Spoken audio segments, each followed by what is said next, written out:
ఈ మధ్య వర్షాలు వచ్చినప్పుడు దాని మీద కొంతమంది రాద్ధాంతం చేసి సోషల్ మీడియాలో రకరకాలుగా వైరల్ చేశారు.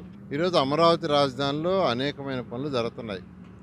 ట్రంక్ రోడ్స్ కావచ్చు, లేఅవుట్స్ రోడ్స్ కావచ్చు, బిల్డింగ్స్ కన్స్ట్రక్షన్ కావచ్చు, అదేవిధంగా వెస్ట్ బైపాస్ రోడ్ యొక్క కన్స్ట్రక్షన్ చివరి దశకు వచ్చింది.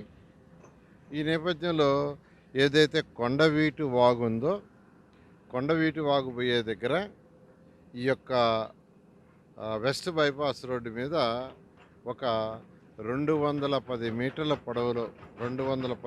పొడవులో ఒక బ్రిడ్జి కట్టారు. దాంట్లో 120 మీటర్ల వెడల్పులో వెంట్లు కట్టారు. వెంట్లు అంటే అటు ఇటు నీళ్లు పోయేదాన్ని కట్టాయి, 9 వెంట్లు. అయితే పని చేస్తూ ఉండారు కాబట్టి ఆ వెంట్ల దగ్గర పూర్తిగా మట్టి బ్లాక్ అయిపోయింది. ఆ యొక్క బ్రిడ్జి కింద 24 అడుగులు 24 అడుగులు వాటర్ పోయేటట్టుగా ఫ్లో ఉండాలి. 24 అడుగులు లోతుకు ఉండాలి.